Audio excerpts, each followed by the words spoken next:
สรุปแล้วน่ะสิเอาบ่สามหนุ่มน่ะ บ่ เขามาอยู่น้ำก็บ่เอาบ่ บ่เอา เอาแต่ลุงคำใสอยู่เนาะ เลย เพราะว่าอันเพิ่นเฮ็ดให้แล้วนี่ต้องเอาแต่คนดีมาอยู่บ่ เลยเอาแต่คนดี ย่านหยังล่ะจังบ่เอา ย่านมาเลยย่านเขาเฮ็ดไปแล้วนะในนี่เลย ย่านหลักนั้นนี่ไปขาย ย่านหลักเครื่องนั้นแล้วนี่ไปขายเป็นว่ามีหยังไงโยมีหยังก็บอกให้เอาสิ่งที่เพิ่นเอามาให้แล้วนะ ย่านเขาลักเข้าลักเข้าเขาลักไปขายได้เข้าเขา เลย ย่านบ่ไปนะ เลยเข้าก็บ่ย่านไปแล้วมันอยู่ไหน ย่านเขาบีบคอเจ้าพ่อมเนาะเอ้าคนเมาเนาะเขาบีบคอจะได้ บีบคอนั่นเถอะ1กัน2มาแล้วเป็นหมอหนึ่งหมอแกงเป็นมวยเป็นอย่างเขากินไปปริสาขายแล้วเสีย ย่านไปนั้น เลยย่านแบบนั้นนะ บ่เอาเนาะในใดกันเนาะ บ่ ต้องเอาคนดีมาอยู่ คนดีอันนี้แต่นี่ก็ตั้งแต่ปลูกแล้วผู้บ้านเพิ่นมาลิ้นน้ำมาลิ้นน้ำเหมือนกัน มีบ่พอบ้านมาลิดกัน มาหมู่แต่ตอนมาเพิ่นมาบนมัตนาละมาเวนั่นนี่ผู้บ้าน ก็ได้สบายดีบ่เพิ่นว่าดี เพิ่นเป็นได้สบายดีบ่ขึ้นเฮือนใหม่โดยว่า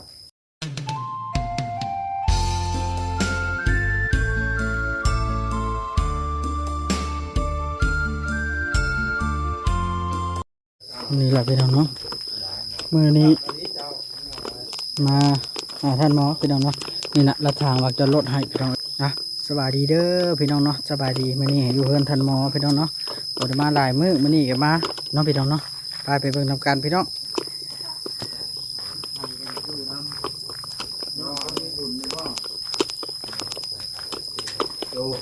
คนหักแพงกันให้เพิ่นอยู่นำกัน ลุงจะลั่นนี่เด็กมา เลยออกมาบ่ จากมาว่านี่ช่องเธอได้มามันเห็น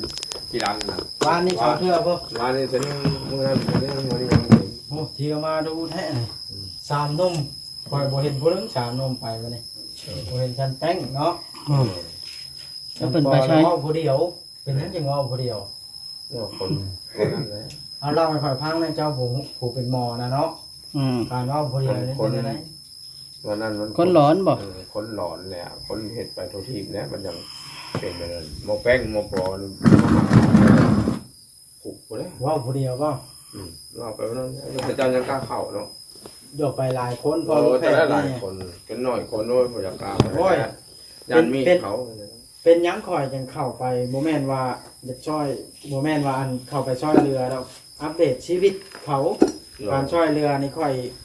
พยายามเต็มที่แล้วเนาะเว้าเลยคัดเขาเปลี่ยนเขาแปลงก็จังเว้าไหมคัดเขาเปลี่ยนเขาแปลงว่าไหมแต่ว่าในเมื่อเขาแบบนี้นะเขาบ่อยากสนับสนุนมันได้ หลอกย้อมน้ำแดงเห็นกัน ในเมื่อเป็นแบบนี้นะเลยเข้าไปเบิ่งชีวิตชีวาเขาไปเจาะเบิ่งเข่าเบิ่งน้ำแน่ไปเจาะเบิ่งเข่าแล้วบ่เห็นจักเม็ดอลี แน่ ทั้งผู้อ้ายเพิ่นว่ารับเชื่องไว้เราอ่ะ แน่ เดี๋ยวน้องเอาไปรักขาย แน่บอกแล้วเอาไปขาย เป็นอย่างเขาไปขายแต่ของในนั้นคนเฮินนั้น เคยเป็นนั่นบ่ รถเลิฟอย่างพ่อแม่ช่างกับพ่อแม่กับป๊ป้าเนี่ยแม่น้องน้องบอกว่าขอบใจ เจ้าไข่นี่ลองไข่ให้ FC บ่รู้เจ้าไข่เป็นบ่โอ้ยสิ มันแหน่ยังหมดได้คนไหนยังแข็งได้ เจ้าแค่ไข่คือเก่าบ่ ไข่เลย แล้วไข่แล้วไปกำเพียงอยู่กลางขวดพุ่นไข่เนี่ยเดี๋ยวช่วงนี้มันบ่ฮ้อนปานใดเนาะ โดย โอ้ยกมือเดียวก็ได้แล้วคู่มือนี่ เลยจะแน่ รอดคักแล้วเนาะ ตรงนี้ก็ได้ รอดคักแล้วตาเป็นอ่อนกับเวียนเปิ่นเวียนแล้วบาดเป็นแบบนี้ตาเป็นอ่อนกำลังเปิดใจได้เดี๋ยวนี้เห็นเบาล่ามาเปิดใจเนาะ แน่เปิดใจหาครูชามิเหรอ สัตว์งอน บ่สนใจบ่ บอกแล้วไปนั่นมาได้ บ่สนใจว่าอลีได้บ่สนจักดีเลยบ่ หมกขึ้น ฮ้อนบ่คิดบ่อลีเอ้ หมกขึ้นน้ บ่คิดบ่ได้ได้เจ้าต้องคิดได้ ำหมกขึ้นน้ำล้าวแต่งอน ลาวก็บ่คิดนำเจ้าคือกันบาดนี่เอาเจ้าสิได้ ยา บ่ต้องเอากันเนาะ ยา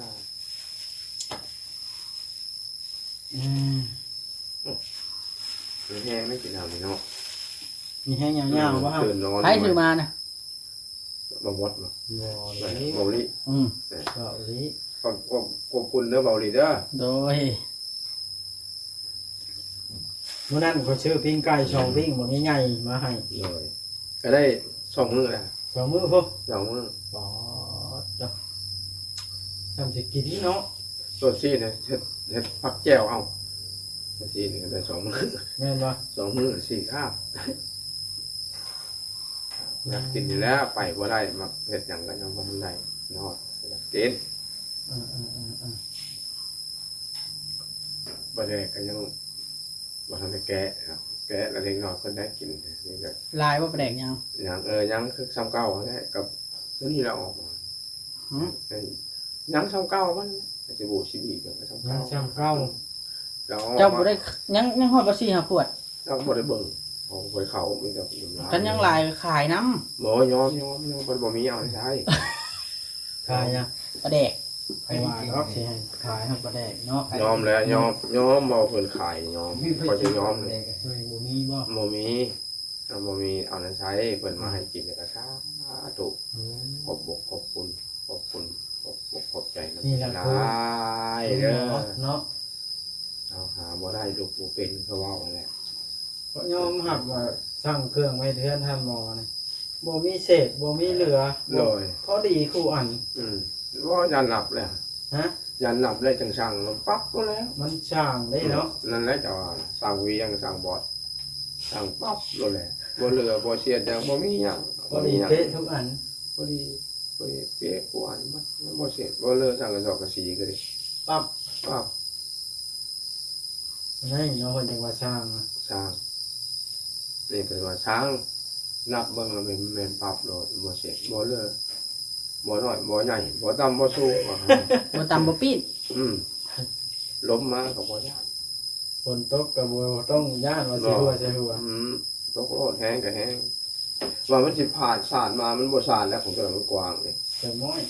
ว่ามันฝนมาหล่อเสียดมันบ่มาหกปีตกจะหก อะไรว่าเป็นเนาะบ่เจ้าอ่ะ โอ้เป็นเนาะทางนี่บ่เสียบ่เรือบ่น้อยบ่ใหญ่บ่ต่ำบ่สูงเอาหนักเอานะแต่ว่าสร้างนี่คือว่า เป็นแบบใดนะบ้านนี้เบิ่งว่ามันย่องได้ถามไปก็ว่าถามแล้วนะ เป็นอะไร ถามเขาไปได้เฮือนนี่จ้ะถามเบิ่งถามว่าหลายคนเลย ภูมิใจบ่เลย บ่ต่ำบ่สูงบ่น้อยบ่ใหญ่ผู้ดีงามลมมากับบ่ย่านบ่สิปีบ่ได้บอก นอนกระทัดเนาะ เลย นอนก็มวน นอนหลับฝันดี รับดีบ่ รับดีกลางคืนกลางเว้น กลางเว้นก็รับ รับ กลางเว้นก็รับเบาเลย หลับได้นอนกว่านอนรับ บ่แล้วบ่ให้ข้าวมื้อดำนาอยู่ ดำนาแหละ ให้บ่บ่นอนลองนอนเบิ่งดูดิ ดำนาแล้ว ให้คอยนอนลงนอนเบิ่งหาดำแล้ว ได้หลายบ่ หาก็ได้นะวางชิปไปให้นี่ดำ มาเวียงได้จ้ะ ผู้ไทยนะน่ะ โอ้ เป็นจมอยากลาบงัวอยู่เนาะเบาดิ เนี่ยโอ้อยากว่าลาบลงเพิ่นเด้เนาะบอกเพิ่นเด้ บอกจางเวียงแล้วบ่ มันบอกสั่งเวียงท่านหมออยากลาบสิ้นงัวน้ำไหนเห็นหรอก ลาวก็บ่ได้กินนะเนาะเบา โอ้ ดิ เพิ่นอยู่นาบ่ได้เดี๋ยวนี้เนาะ คือนะบ่ได้เข้าบ้านจักเทื่อ ไปได้เด้เนาะไปดำซอยเพิ่น โอ้เขาไม่นคือตะเก้าสิสิออก ไปดำบ่ ไปแล้วคำมา ไปซอย ไปเลยนะคำมาฮักกะยามันสาวบุญมี นี่ สาวบุญมีมือ เช้าไปหาลิ้นบุญก็ได้นะ โดย เฮ็ดนาเฮ็ดให้กันดิ ไป มหาเตบุญเขียนว่าชาวลูกได้ไปเป็นคือเก่าเนี่ยค่ะสิไปลินไปลมน้ำโยกไปลมน้ำไปลินยังไปต้องไปเบื้องแล้วคนหักแพงกันต้องไปแล้วอันนี้ก็ยังไปทางไหนประมาณยังมาฮอดจะวัดนะอย่าว่าอะไรแล้วก็จะทนเพิ่นออกมาเขาคนมันไกลเพิ่นมืออื่นนี้เพิ่นออกมาก็มือเพิ่นออกมาไปเพิ่นเป็นออกมาลินอยู่คนเดียวตัวม้วนตะเก่าใส่เจ้าดูน้ำเจ้าเพิ่นไปวันนี้บ่ได้เข้ามาเพิ่นออกมาหา ไผ พอสิโทน หาเจ้าบ่ ออกมาหา เอามาหาอยู่เพื่อนพี่ นี่แล้ววัดไหนมาเลยบอกแล้วเลยเอิ้น อืม ออกมาเด้อออกมาเด้อไป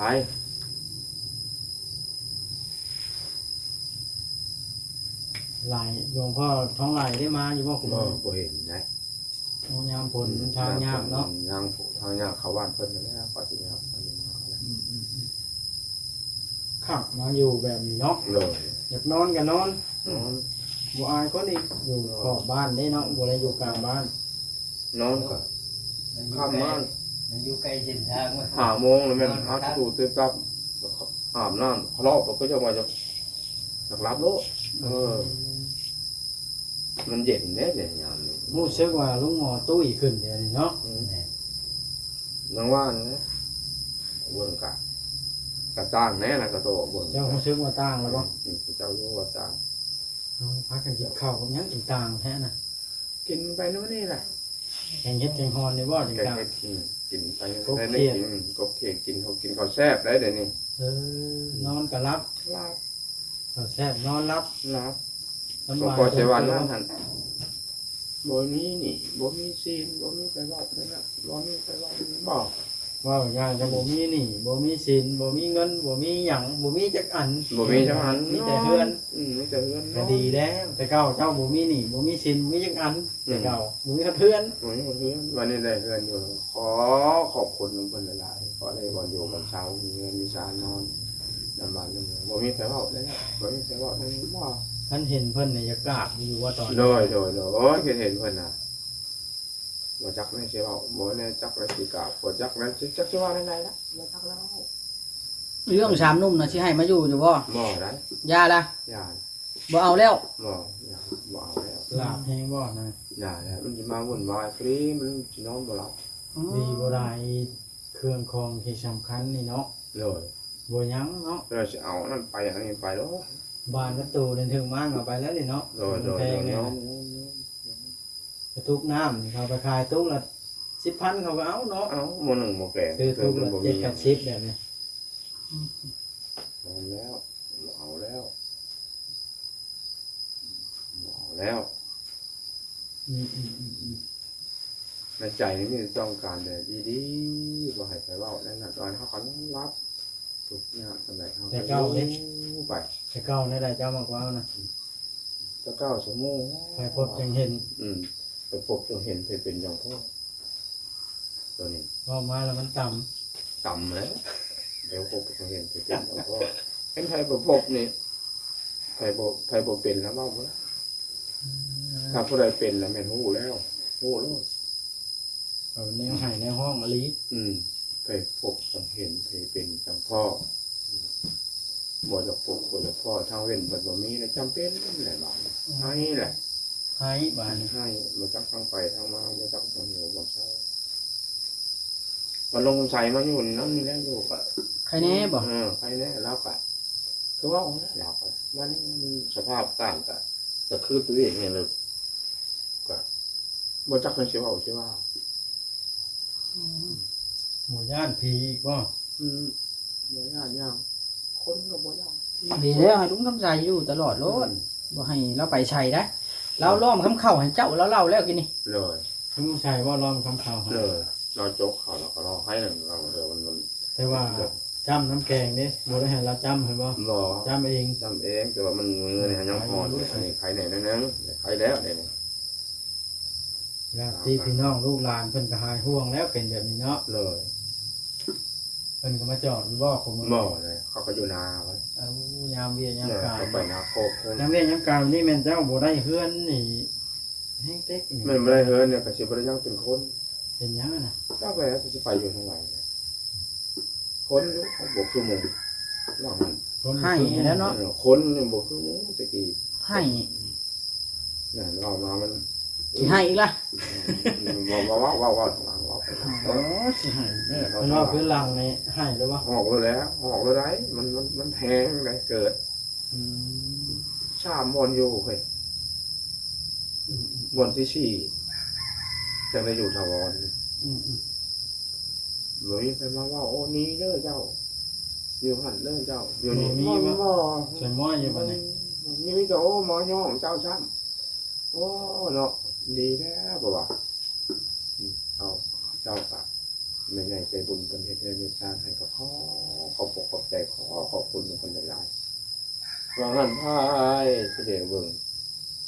ตอนนี้พอเป็นครูเป็นไส้ถามเพิ่นจะพบจะเห็นเนาะไปเป็นสังคอเด้อแบบนี้ก็สิซิมบ่ได้เพิ่นว่าขอยันเป็นแบบเจ้า เดี๋ยวพอสิทนนะบ่ โน่ยันเป็นแบบเจ้าเรื่องออกไปมันมีบรรยงบนเช้าก็สิคือเจ้าแล้วนะ ก็บ่ให้เพิ่นซิกเลยเนาะ ให้เพิ่นอยู่เลยว่าญาอยู่ได้ญาเอ้ยทำบุญไปเลยเด้อเพิ่นก็หากับมึงวางไหนเพิ่นออกมามาจับเบิ่งมาคอยคนอยู่นำกันแล้วบ่ได้ดื่มกันโดยว่าอย่างนั้นว่าตอนนี้เพิ่นว่าคือเผาน้ำซ้ำปลาก็บ่เห็นลงคอยก็คือโยไปเหยียบไปคอยออกไปดินไปลมน้ำจะมันไปได้เพิ่นว่าใช่เจ้าย่างเข้ามาก็อย่ามันยากมันช้าเนี่ยล่ะออกไปดินน้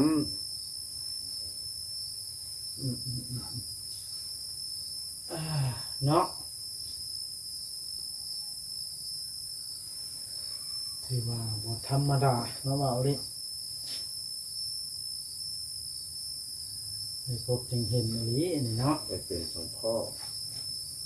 แม่น พบจงเห็นที่เป็นเจ้าพ่อสาธุบุญคำบุญชูบุญคำน้ำทรง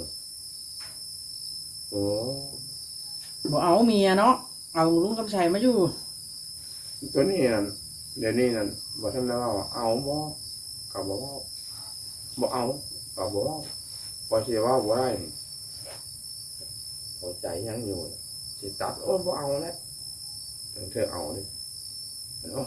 สิเอาแล้วเธอบ่เอาได้แล้วนะพอสิตัดบ่ได้นะอ๋อ นั่นอันไหน เอาเมียบอกดีถามเอาบ่เมียเอาตัด คิดตัดสินใจบ่ได้เฉยเนาะเรื่องแต่งงานเดี๋ยวนี้นะ โอ้ยอมไปนำบ่รอดแล้ว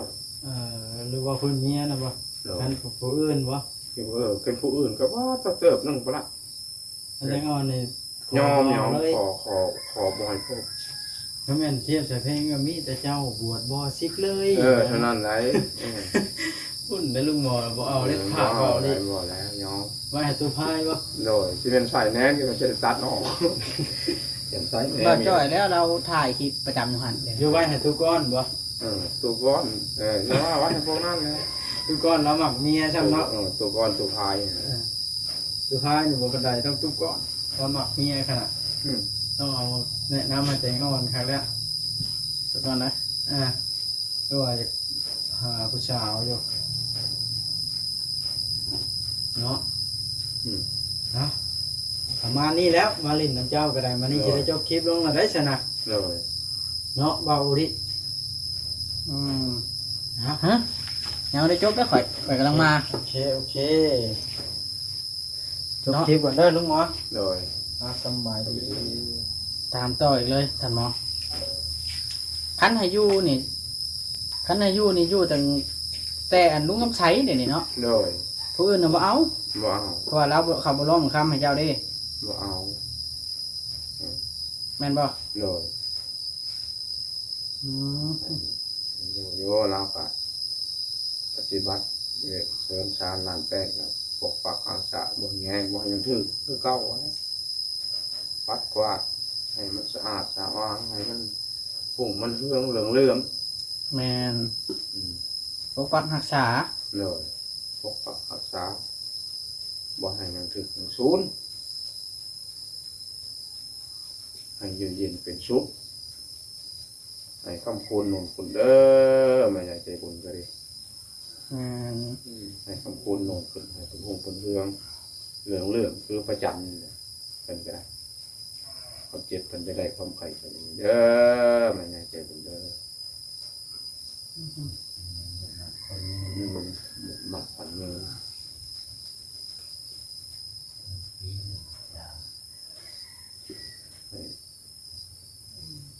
คือว่าเพิ่นเฮ็ดเดือนให้ต้องรักษาให้ดีต้องเอาคนดีมาอยู่ เลย จังหน่อยเอามาล่ะพาน้องพานุ่งมาสูบยามาใช่เฮ็ดจังได๋ โอ้ยยอมในนั้นบอกโอ้ยอมบ่ดอกพบแล้วโอ้ยเอ้ย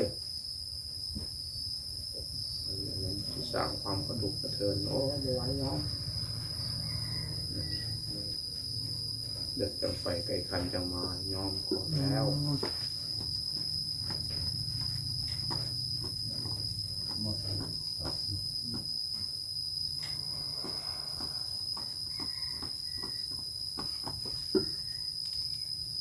ลำบากไอ้ลีเนาะ เลย มีแต่ให้ท่านหมอสู้ต่อไปแล้วเข่าเบิดก็แจ้งบ่าวจ้อยแล้วบ่ เลยบอกแล้วบอกคน อืม บอกแล้วบอกแล้ว โอเคบัดนี้แนวใดก็บ่เอาเนาะสามหนุ่มเนาะ เลยบอก โดยโอเคบัดนี้สบายดีท่านหมอ สบายดี